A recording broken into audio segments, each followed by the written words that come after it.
من الشيطان الرجيم بسم الله الرحمن الرحيم إن الحمد لله والصلاة والسلام على من لا نبي بعده قال الله تعالى في كلامه المجيد وفرقانه الحميد الله لا إله إلا هو الحي القيوم لا تأخذه سنة ولا نوم له ما في السماوات وما في الأرض إلى آخر الآية. وقال تعالى قل هو الله أحد الله الصمد لم يلد ولم يولد ولم يكن له كفوا أحد.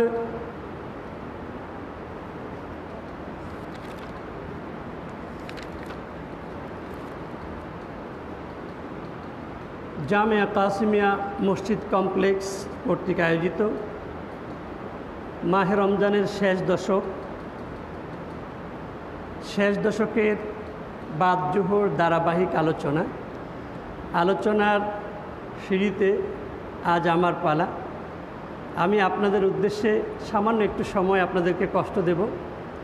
শুরুতেই মহান আল্লাহ পাকের কাছে তৌফিক কামনা করছি, আল্লাহ তাআলা যেন আজকের আলোচনা থেকে আমাকে এবং আপনাদেরকে কিছু হাসিল করার এবং এর দ্বারা উপকৃত হওয়ার, ইহকালে এবং পরকালে উপকৃত হওয়ার তৌফিক যেন আল্লাহ তাআলা দান করেন, আমরা বলি আমিন। সম্মানিত সুপ্রিয় দিনদার ইমানদার মুসল্লিয়ানি কেরাম, আজকের এই সময়ে আমার মনে হয় আমরাই সবচেয়ে বেশি ভাগ্যবান। আলহামদুলিল্লাহ, আমরা রোজা রেখেছি, আমরা ইতিকাফে বসেছি, আবার আমরা আজকে এই সময়ে মহাগ্রন্থ আল কোরআন থেকে একটু আলোচনা শোনার তৌফিক আল্লাহ আমাদেরকে দান করেছে। কোরআন পরিবারের লোক, আল্লাহর পরিবারের লোক, আহলুল কোরআন হুম আহলুল্লাহি ওয়া খাসাতুহু। আল কোরআন পরিবারের লোক আল্লাহর পরিবারের লোক, আমরা বলি সুবহানাল্লাহ। আল্লাহ তাআলা আমাদেরকে আল্লাহর পরিবারের সদস্য হয়ে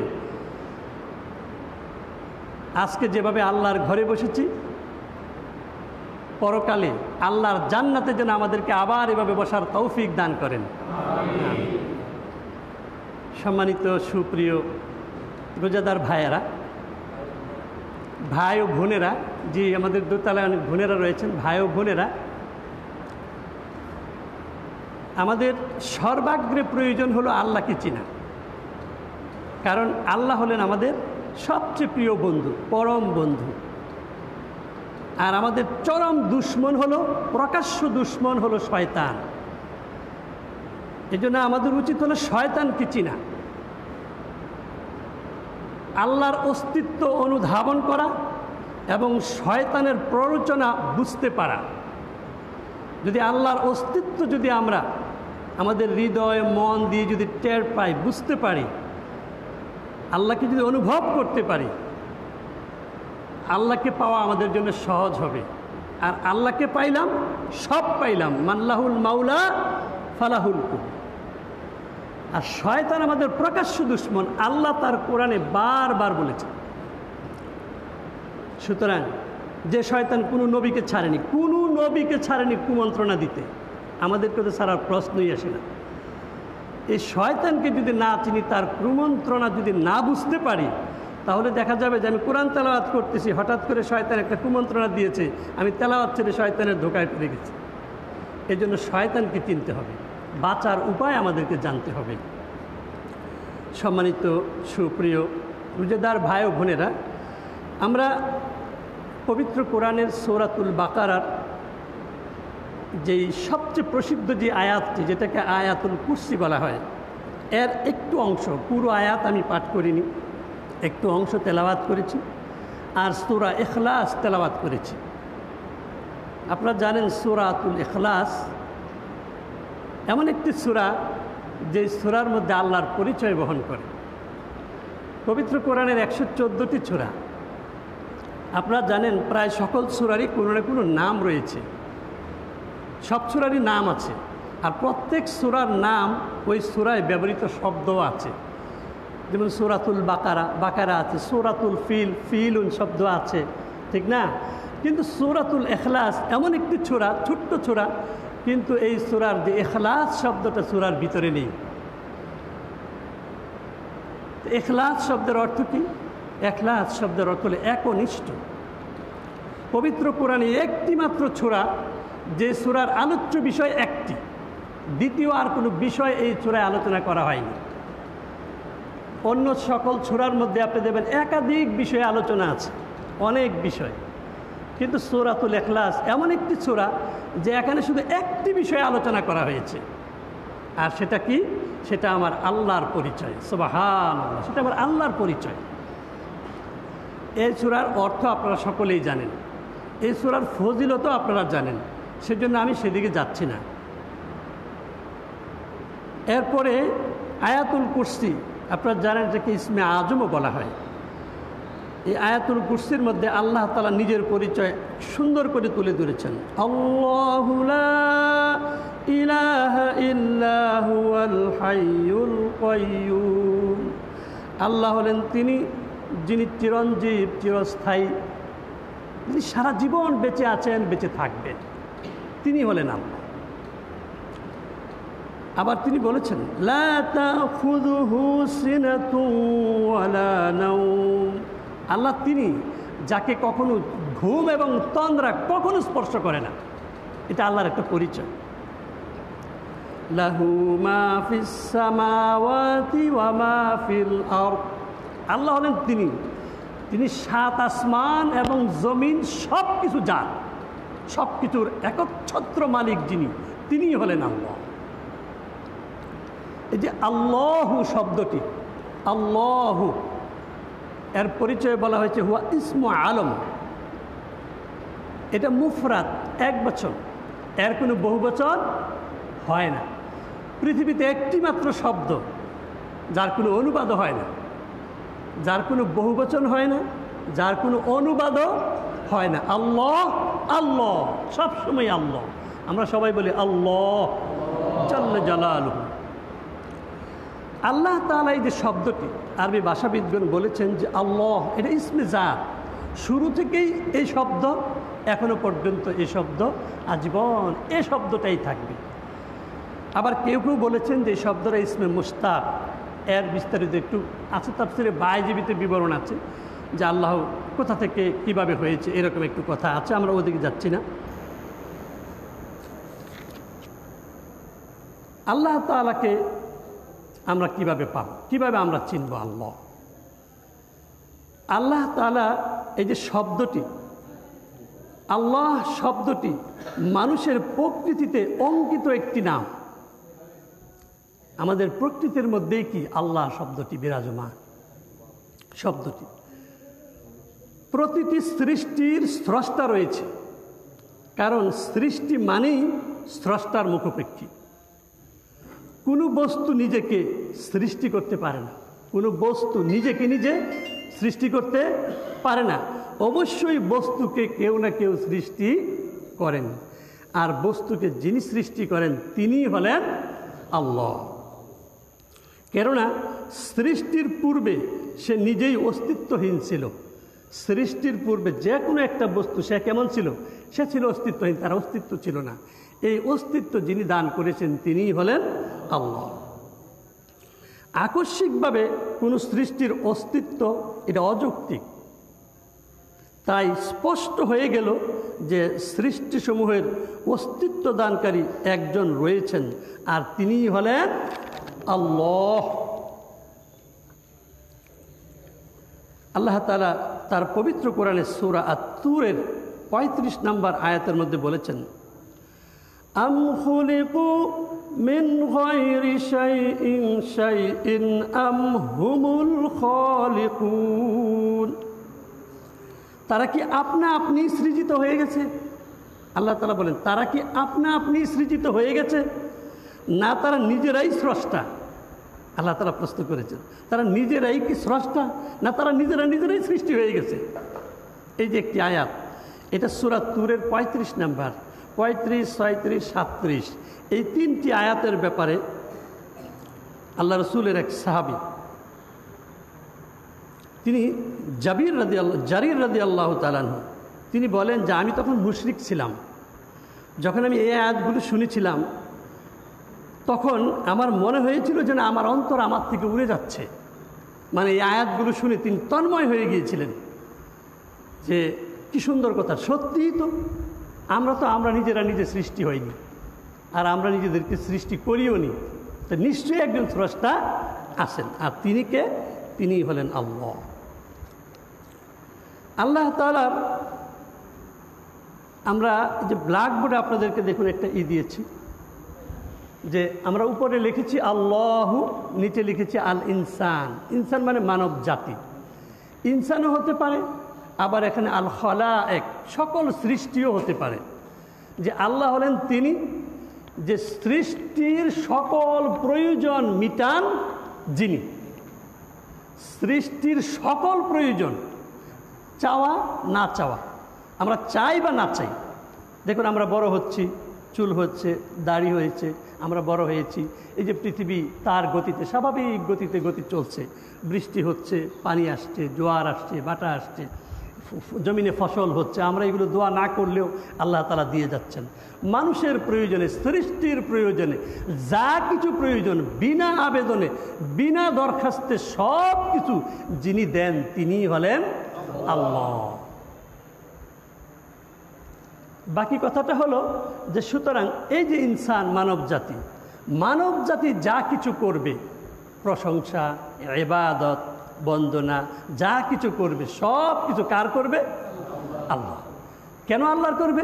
কারণ ইনসান এবং আল্লাহ এর মাঝে আর কেউ নেই, এর মাঝে আর কেউ মাঝে অংশীদার হতে পারে, বাঘ বসাতে পারে এমন কেউ নেই। আমাদের সৃষ্টিতে, আমাদের লালন পালনে কেউ বাঘ বসায়নি, কেউ আমাদেরকে সহযোগিতা করতে পারে না। এই জন্য আল্লাহ ছাড়া আমরা কারো কি করতে পারি না, ইবাদত করতে পারবো। দ্বিতীয়ত, সৃষ্টির মাঝে আল্লাহর সুস্পষ্ট নিদর্শন সমূহ তার অস্তিত্বের সাক্ষী। সৃষ্টির মধ্যেই কি রয়েছে? আল্লাহ তাআলার অস্তিত্বগুলো বিরাজমান। আল্লাহ তাআলা বলেন, কুল ইনজুরু মাযা ফিস সামাওয়াতি ওয়াল আরদ। হে নবী, আপনি বলে দিন, চেয়ে দেখো তো আসমান সমূহে ও জমিনে কি রয়েছে। আসমান এবং জমিনে কি রয়েছে একটু দেখো তো তোমরা চেয়ে। আল্লাহ তাআলা বলতেছেন, হে নবী, তোমার উম্মতদেরকে বলো তারা যেন আসমানে আর জমিনে একটু দৃষ্টি দেয়, আসমানে আর জমিনে কি সব রয়েছে তারা যেন একটু দেখে। বলেন না সুবহান। এবার আপনি দৃষ্টি আপনি প্রসারিত দেখুন, এখন আপনার কত চিন্তার জায়গা আপনার আছে। আমরা যদি খেয়াল করি তাহলে আমরা দেখি 7 আসমান, খুঁটিবিহীন 7 আসমান আল্লাহ তাআলা সৃষ্টি করেছে। আমরা ছোটোকালে জোলাবাতি খেলতাম, হোলা দিয়া আর কলা পাতা দিয়া আমরা গড় বানাইতাম। কলা পাতার গড়েরও খুঁটি লাগতো, কি বলেন ঠিক কিনা? যদি খুঁটি আমরা ভালো করে না ডাবাইছি তাহলে গড় একদিকে কাত হয়ে পড়ে গেছে। কলা পাতার গড়ও আমরা খুঁটিবিহীন আমরা তৈরি করতে পারি নাই। আর মহান আল্লাহ তাআলা পবিত্র কোরআনে বারবার চ্যালেঞ্জ করে বলেছেন, আমি খুঁটিবিহীনে বিশাল আকাশ, আল্লাহু আকবার, সারা পৃথিবী, 7 আসমান, 7 মহাদেশ, 7 মহাসাগর, এটা পুরোটা বিস্তৃত হয়ে আছে এই আকাশ। এরপর আল্লাহ তাআলা বলেছেন, তোমরা কি আমার আকাশে কোনো একটা ছিদ্র পাবে, কোনো একটু খুঁত পাবে? সুবহানাল্লাহ, সুবহানাল্লাহ। এত বড় নিখুঁত সৃষ্টি এ বিশাল আকাশ। আর আকাশ মানে শুধু আকাশই নয়, আকাশ মানে তো আকাশই নয়, আকাশ মানে যে কি, আল্লাহু আকবার, আল্লাহু আকবার। বিজ্ঞানীরাই ফেল, আকাশ গবেষকরাই আকাশে ফেল, আর আমাদের তো কোনো এলিম নাই। কি বলেন ঠিক কিনা? আল্লাহ তাআলা বলেছেন দেখো না আমি প্রথম আসমানটাকে তোমাদের জন্য কি সুন্দর তারকারাজি দিয়ে আমি জলমল করে সাজিয়েছি। সুবহানাল্লাহ, সুবহান। আমাদের মেয়েদের বোনেদের বিয়ে দিই, বাড়িতে লাল নীল বাতি লাগাইলে হ্যাঁ দারুণ চমৎকার সেজে ওঠে বাড়িটি, কী না সুন্দর লাগে। মাঝে মাঝে মনে হয় বাড়িটা সবসময় এমন সাজায় রাখলে কেমন হয়, কি বলেন ঠিক কিনা? আমরা 2-3 দিনের জন্য সাজাই, তাও না কত টাকা লাগে, কি বলেন? এরপরে তাড়াতাড়ি খুলে নিয়ে যায়, কারণ আর বিল দেবো না, এই জন্য খুলে ফেলে। আর মহান রব আসমানটাকে সৃষ্টির শুরু থেকে আজ পর্যন্ত সাজিয়ে রেখেছেন, একদিনের জন্য তারাগুলো নিভিয়ে দেননি।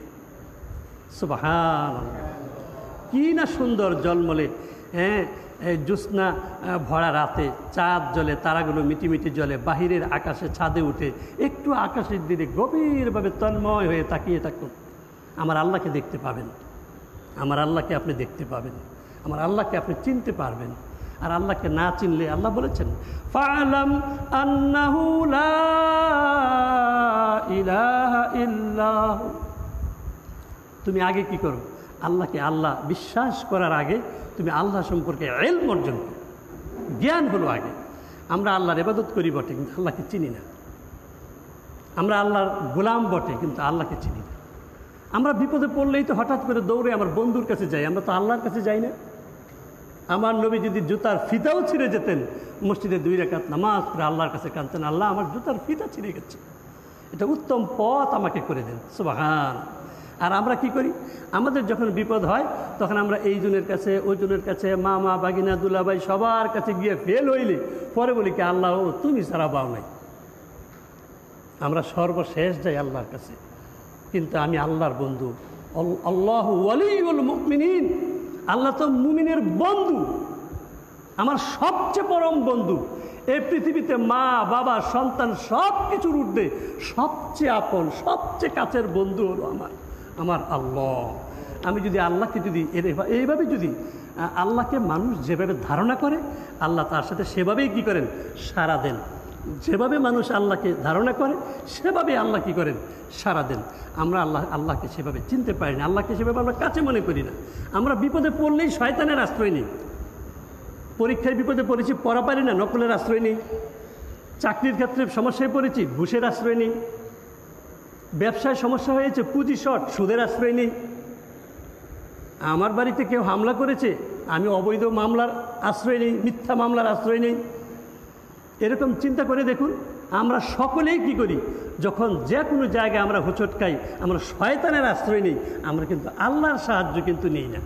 কথা ঠিক কিনা বলুন? যার কারণে আমরা ইবাদত করি, কিন্তু ইবাদতে স্বাদ পাই না। ইবাদতে স্বাদ পাই না কেন? কারণ আমি ইবাদতে আসলে আমি আল্লাহর ইবাদত করি, কিন্তু মসজিদের বাইরে, নামাজের বাইরে যখন আমি সব কাজ করি, সব কাজে তো আমার আল্লাহর সাথে না, শয়তান আমার সাথে। শয়তানকে আমি বন্ধু বানিয়ে আমি কি করি? সমাজে আমি বিচরণ করি। এই জন্য আমরা প্রকৃতপক্ষে আল্লাহর যে মারিফাতের যে স্বাদ, আল্লাহ আমার যে বন্ধু একজন বন্ধু, এই যে বন্ধুর যে সখ্যতা, আল্লাহর সাথে যে সখ্যতা, যে ভাব, এ ভাব আমাদের নেই। কেন? আল্লাহ সম্পর্কে ইলম বা পরিচয়, তার মারিফাত আমাদের নেই। সম্মানিত ভাইয়েরা, পবিত্র কোরআনের প্রতিটা আয়াতে আয়াতে, প্রতিটা ঘটনায় ঘটনায় আমার আল্লাহর পরিচয়।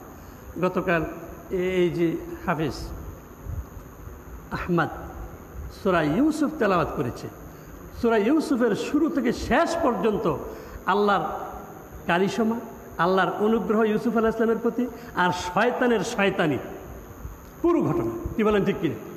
প্রতিটা জায়গায় শয়তানের শয়তানি, আর হলো আল্লাহর মদত, আল্লাহর মদত। দেখছেন কিনা আপনার পুরো সূরাটা, গল্পটা যারা যারা দেখেছেন বিভিন্নভাবে দেখবেন যে শয়তানের শয়তানি চলছে অনবরত শেষ পর্যন্ত, আর আল্লাহর মদতও আল্লাহ সব সময় দিয়ে গেছে।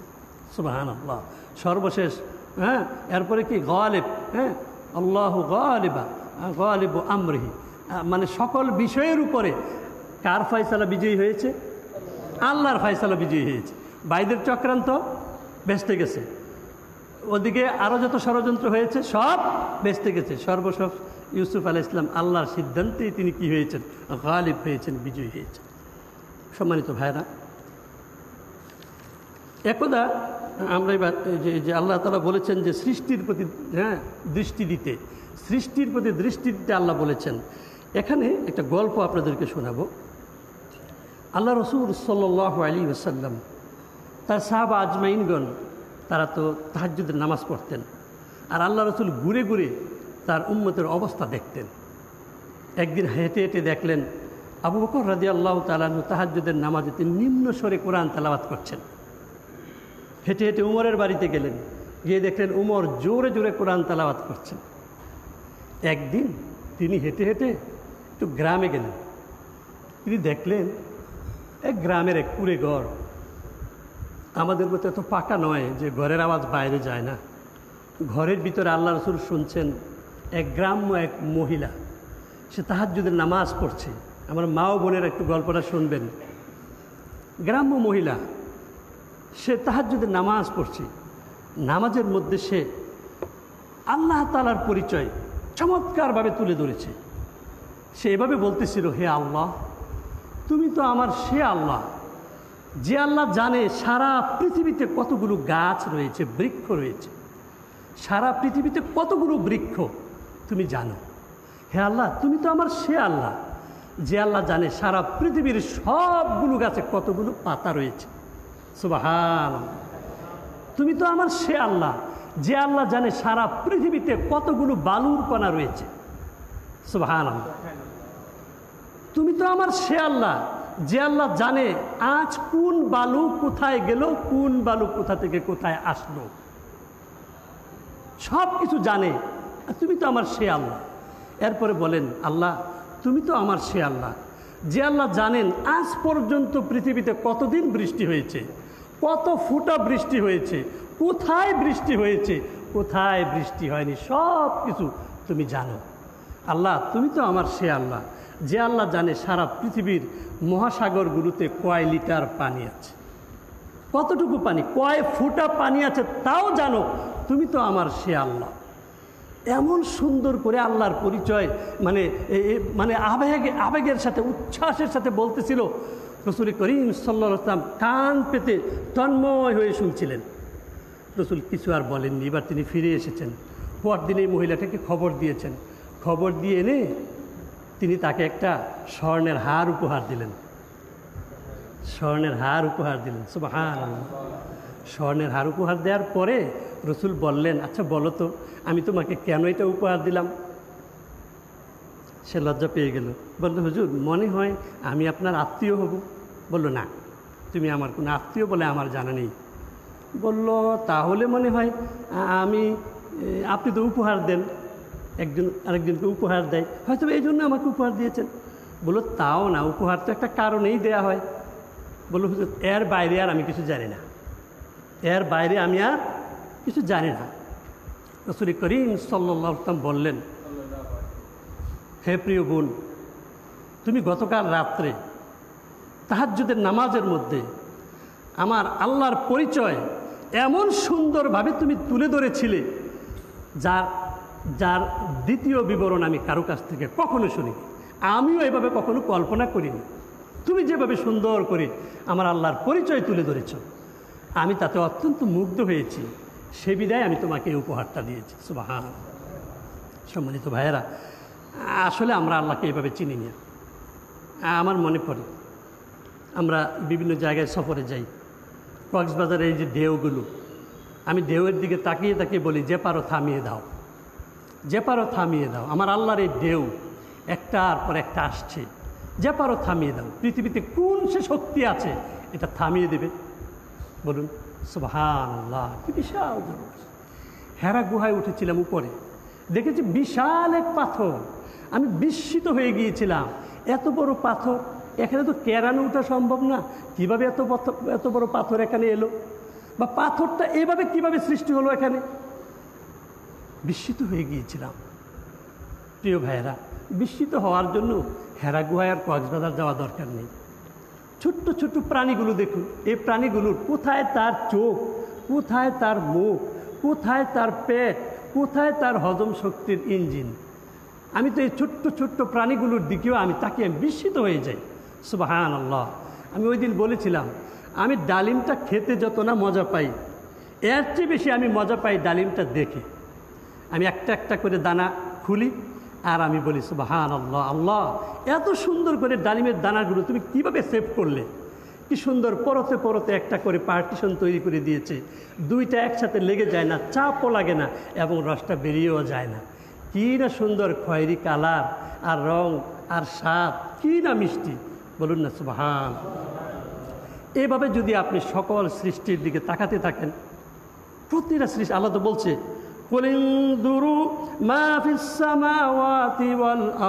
আসমান এবং জমিনের যা আছে সব কিছুর দিকে তাকাও। হ্যাঁ নবী বলো, সবাইকে তাকাইতে বলো। তাকাইলেই তো আমরা আল্লাহকে দেখতে পাবো, কি বলেন ঠিক কিনা? প্রিয় ভাইয়েরা, সৃষ্টির মূলেও রয়েছে আল্লাহর অস্তিত্ব এবং সৃষ্টির পথ নির্দেশনা দানকারীও আল্লাহ। আমরা যে সৃজিত হয়েছি, আমাদের সৃষ্টির মূলে যদি একটু তাকাই, একটু চিন্তা করুন যে বীর্য থেকে আমাদের সৃষ্টি হয়েছে, রাজশাহীর আম থেকে, নাটোরের কাঁচাকলা থেকে, বরিশালের চাউল থেকে, আপনার বিলের মাছ থেকে, ক্ষেতের শাক সবজি থেকে, এই সবগুলো আপনি খেয়েছেন। ওগুলো থেকে একটা শক্তি আপনার মেরুদণ্ডে হয়েছে। আপনি বলুন তো কোনটা কোন জায়গা থেকে হয়েছে? পৃথিবীর কোন সে বিজ্ঞানী এটা আলাদা করবে বলুন? এটা খুঁজে বলতে পারবে বলুন? সুবহানাল্লাহ। কারও ক্ষমতা নেই। আল্লাহ তাআলা কোথা থেকে, কোন অস্তিত্ব থেকে আল্লাহ তাআলা আমাকে অস্তিত্ব দিয়েছেন। পবিত্র কোরআনে বিভিন্ন জায়গায় আল্লাহ তাআলা বলেছেন, তোমরা তোমাদের সৃষ্টির দিকে তাকিয়ে দেখো, আমি তোমাদেরকে কিভাবে সৃষ্টি করলাম। সুবহানাল্লাহ। আমাদের সৃষ্টির দিকে তাকাইলেও একমাত্র অস্তিত্ব আল্লাহ, আল্লাহ ছাড়া আর কাউকে আমরা খুঁজে পাই না। সম্মানিত ভাইয়েরা, আমাদের আলোচনা লম্বা হলেও সময় তো আর দিবে না, আমরা সংক্ষেপ করছি। এরপরে আল্লাহ বলেছেন, সুশৃঙ্খল ও সুবিন্যস্ত এই পৃথিবী প্রমাণ করে যে এর মহাপরিচালক এক ইলাহ লা শরীক আল্লাহ। এই যে ডিসিপ্লিনটা দেখুন কি সুন্দর। প্রতিদিন আমি আর আপনি ঘুমিয়ে থাকি, সূর্য নির্দিষ্ট সময়ে এসে উঠি, সে উদিত হয়, চাঁদ উঠছে, অস্ত যাচ্ছে, বাতাস বইছে, জোয়ার আসছে, বাটা আসছে, সব কিছু চলমান সুশৃঙ্খলভাবে। আজ পর্যন্ত আল্লাহর সৃষ্টিতে কোথাও কোনো ঝামেলা হয়েছে? জ্যাম পড়েছে, জটলা বেঁধেছে? পেরেছে কেউ জটলা লাগিয়ে দিতে? কারো ক্ষমতা নেই, কেউ পারবেও না কখনো। এই যে সুশৃঙ্খল যে সৃষ্টি, এর মাঝেও আমরা যার অস্তিত্ব খুঁজে পাই তিনিই হলেন আল্লাহ।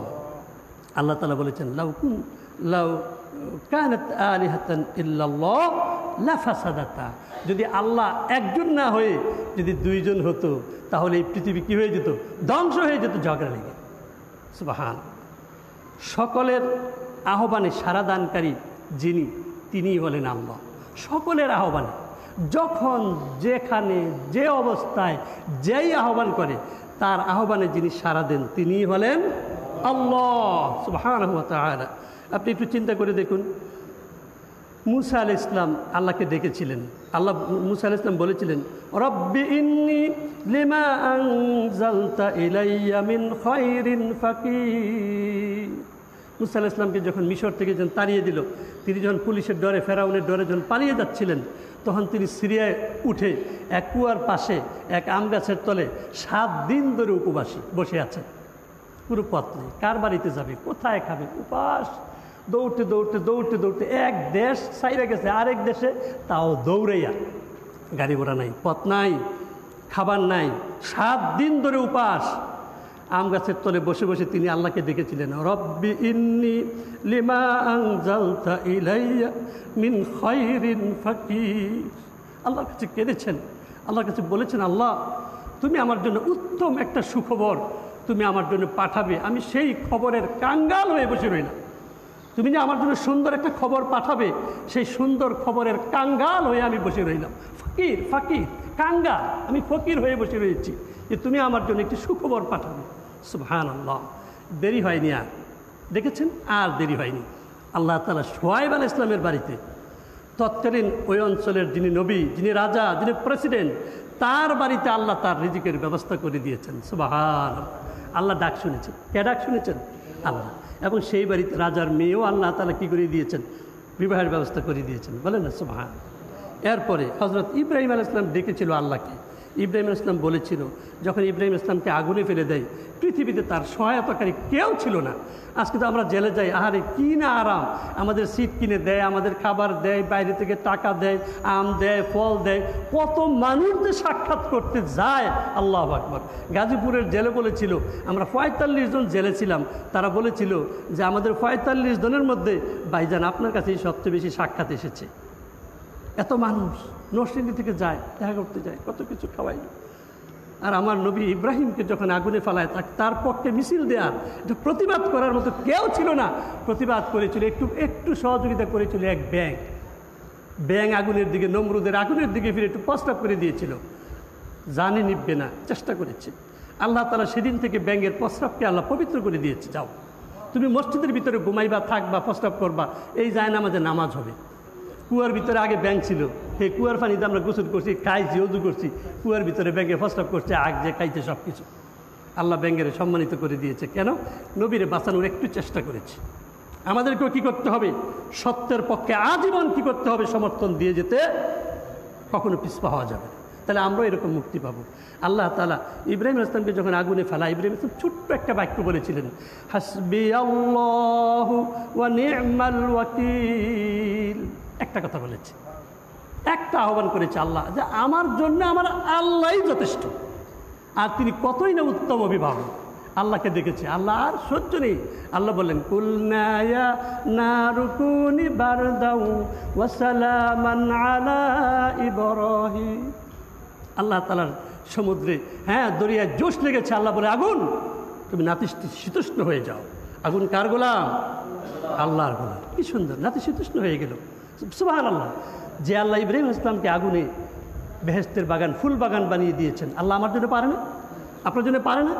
পারে। কিন্তু আমি আল্লাহকে সেভাবে ধরতে পারি না, আমি আল্লাহকে সেভাবে চিনি না। আমি তো বিপদে পড়লে শয়তানের আশ্রয় নিই। আমি বললাম তো, আপনি শয়তানের আশ্রয় নেবেন না। যে জীবনে আমি যত বিপদে পড়ি, আমি আল্লাহ ছাড়া কারো সাহায্য নিব না।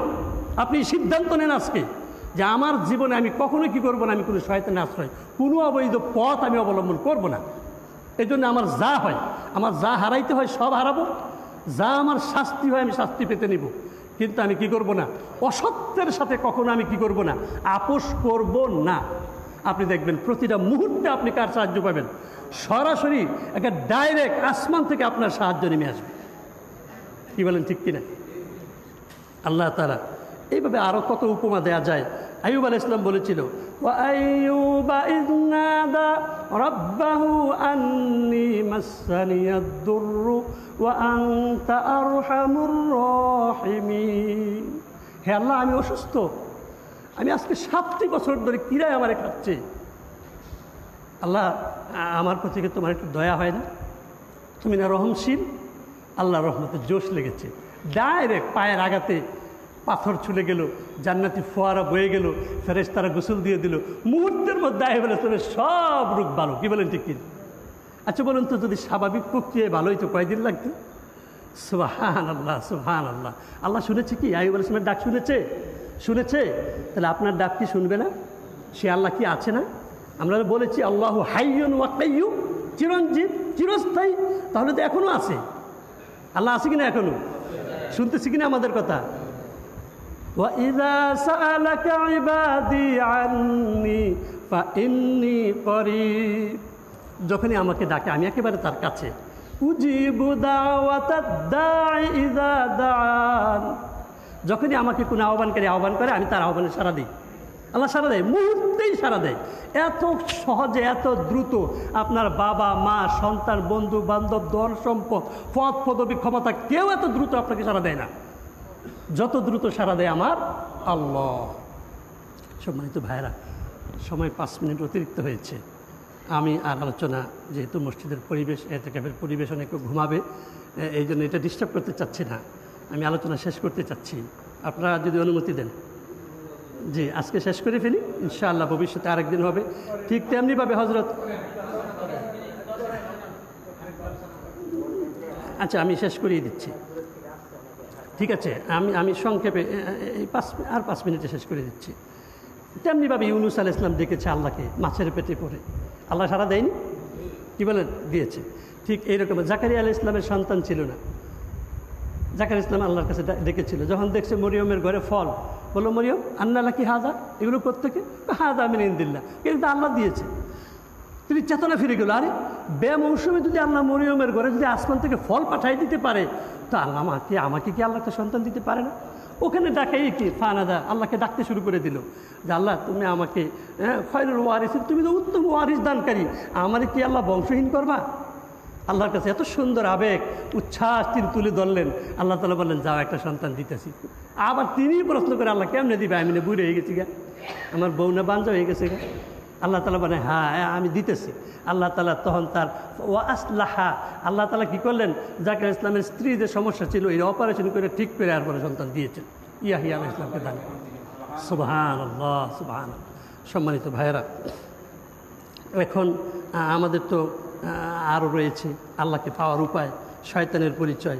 আমরা শয়তানের পরিচয়ের ব্যাপারে ছোট্ট একটা গল্প বলে এই 4 মিনিটে শেষ করব। আল্লাহকে পাওয়ার উপায়ের ব্যাপারে তো আপনারা জানেন, সবচেয়ে বড় উপায় হলো আপনারা মহাগ্রন্থ আল কোরআন অর্থসহ বুঝে পড়বেন, এটা হলো অন্যতম। আর হলো আল্লাহকে পাওয়ার একটা মাধ্যম হলো আল আমরু বিল মারুফ ওয়ান নাহি আনিল মুনকার। সকল ভালো কাজ আপনি করবেন, মানুষকে করতে বলবেন। সকল মন্দ কাজ নিজে ছাড়বেন, অন্যকে ছাড়তে বলবেন। আল আমরু বিল মারুফ ওয়ান নাহি আনিল মুনকার, এটাকে এক সংক্ষেপে বলা হয় আমলে সলে। আমলে সলে, আমলে সলের ব্যাখ্যা হলো আল আমরু বিল মারুফ ওয়ান নাহি আনিল মুনকার। আর হলো কোরআন শরীফ বুঝে বুঝে বুঝে বুঝে পড়া। আপনি যদি হৃদয়ঙ্গম করে যদি কোরআন পড়েন, কোরআনই আপনাকে পথ দেখাবে। ওই যে আমরা বলছিলাম শাহরুর রমাদান আল্লাযী উনজিলা ফীহিল কুরআন হুদাল লিন্নাস, আপনাকে হেদায়েত দিবে। মানব যদি হেদায়েত দেওয়ার জন্য, এটা আল্লাহ আসছেই, এটা উমরকে হেদায়েত দিয়েছে, এটা আবু বকরকে হেদায়েত দিয়েছে, খাব্বাব খুবাইবকে হেদায়েত দিয়েছে, বেলালকে দিয়েছে, আমাকে দিবে না কেন? কোরআন তো আমার সাথে কোনো শত্রুতা নেই, তা আমাকে কেন হেদায়েত দিবে না? আসলে হেদায়েতের জন্য তারা তো কোরআন ধরেছে, তারা তো গিয়েছে, আমরা তো যাই না। এই জন্য আমাদেরকে বুঝে বুঝে দেন। অনেকেই খতম করে, খতমের জীবনে বহুত করেছে, আর খতম লাগবে না। এবার উমর ইবনুল খাত্তাব রাদিয়াল্লাহু তাআলা আনহুর মতো সূরা বাকারা পড়েন 10 বছরে। উমর রাদিয়াল্লাহু 10 বছরে সূরা বাকারা পড়েছে, বুঝেছে, আমল করেছে, পড়েছে, বুঝেছে, আমল করেছে। আর আমরা পড়ি না, বুঝি না, আমল করি না, পড়ি না, বুঝি না, আমল করি না। আপনি কি করে আল্লাহ পাবেন? আল্লাহ কীভাবে পাবেন? এই জন্য শয়তান এই সুযোগ গ্রহণ করে, আমাদের বন্ধু শয়তান হয়ে আমার মাথায় বসে আছে। সম্মানিত ভাইয়েরা, শয়তান প্রকাশ্য দুশমন, যে চ্যালেঞ্জ করেছে আল্লাহর সাথে, সুম্মা লাআতিয়ান্নাহুম মিন বাইনি আইদিহিম, কোরআনে চ্যালেঞ্জ করেছে যে আল্লাহ তোমার এই বান্দা কেমনে বেহেশতে যায় এটা আমি দেখব। আমি তাকে সামনে থেকে, পিছন থেকে, ডান থেকে, বাম থেকে আমি কি করবো? আমি তাকে প্ররোচনা দিয়ে আমি তাকে জাহান্নামে নেব। শয়তান হলো আল্লাহর যেমন দুশমন, তেমন আমাদের চরম দুশমন। সম্মানিত ভাইয়েরা, এই শয়তানকে চিনতে হবে। শয়তানকে চিনার ছোট্ট একটা গল্প হলো, এক সাহাবী যুদ্ধে গেল, দেহের বিক্রমে যুদ্ধ করছেন, আর কচুকাটা করছেন কাফিরদেরকে। হঠাৎ করে তার খেয়াল এলো যে আমার পেটে প্রচণ্ড ক্ষুধা, আমি যদি ভালো করে খেয়ে নিতে পারতাম তাহলে মনে হয় যে আরও ভালোভাবে যুদ্ধ করতে পারতাম। তিনি ভাবলেন যে হ্যাঁ ঠিকই, আমার প্রচণ্ড ক্ষুধা, আমি একটু খেয়ে নিই, তাইলে আমি আরও ভালো করে যুদ্ধ করতে পারবো। তিনি এবার ক্যাম্পে ফিরে এলেন, খাবার রেডি করলেন, বসলেন, তিনি খাইতে যাবেন। এমন সময় তার চিন্তা হলো, আরে আমি তো যুদ্ধতে ইবাদত, যুদ্ধ কি? ইবাদত। ইবাদতের মধ্যে তো আমি একটা স্বাদেই ছিলাম, আমি তো ইবাদতের মধ্যে রত ছিলাম। ইবাদত চলাকালীন অবস্থায় আমি যে ক্ষুধার্ত, এই চিন্তাটা আমাকে কে দিল? এবং আমাকে খেয়ে নিতে হবে, খেয়ে নেওয়ার পরে আমার যুদ্ধ ভালো হবে, এই চিন্তাটা আমার মধ্যে কে দিল? এই চিন্তা তো অবশ্যই আল্লাহর পক্ষ থেকে নয়, নিশ্চয়ই শয়তানের পক্ষ থেকে। কারণ আমি যদি খাই তাহলে আমার রগ রেশা ফুলবে, তখন শয়তান আমার ভিতরে চলাফেরা তার স্বাভাবিক হবে, তখন সে আমার বিরুদ্ধে আরও ষড়যন্ত্র করতে পারবে। তিনি এটা বুঝতে পেরেছেন, তৎক্ষণাৎ খাবার রেখে তিনি আবার জেহাদে ঝাঁপিয়ে পড়েছেন। দেখেছেন, তিনি তো সাহাবী, তার তো এলেম আছে, সেটা শয়তান চিনেছে, এই জন্য শয়তান ছেড়ে আবার জেহাদে চলে গেছে। কিন্তু আমরা যখন লেখাপড়া করি, কোনো ছাত্ররা কোরআন শরীফ পরে দুষ্টুমি করে, সে দুষ্টুমি করতেছে, মানে তার কাছে যে শয়তান এসেছে ছাত্র কিন্তু বুঝে না। ছাত্র বুঝে না যে তার কাছে শয়তান চলে এসেছে। আমরা নামাজের দ্বারাই দেখবেন যেই কথা সারাদিন মনে হয় না, মনে হওয়া প্রয়োজন ছিল, এটা আমার মনে পড়েছে। যেই জায়গায় খাউদারি সারাদিনও দিলাম না, সেই জায়গার মধ্যে চুলকানি এমন শুরু হয়েছে তখন হাত আর রাই বাইন্দা রাখতে পারতেছি না। কথা ঠিক কিনা? এই যে নানান কিছু মনে করে দেয়, এই যে নানান জায়গায় সমস্যা সৃষ্টি করে দেয়, শিরিক তুলে, এটা কে করে? শয়তান। এই শয়তানকে আমাদেরকে আরও ভালোভাবে চিনতে হবে। আল্লাহ তাআলা আমাদেরকে আল্লাহকে চিনার, আল্লাহকে পাওয়ার তৌফিক দান করুন। শয়তানকে চিনার, শয়তান থেকে হেফাজত থাকার তৌফিক আল্লাহ দান করুন। সবাইকে ধন্যবাদ। আসসালামু আলাইকুম ওয়া রাহমাতুল্লাহি ওয়া বারাকাতুহু। কৃতজ্ঞতা জানাচ্ছি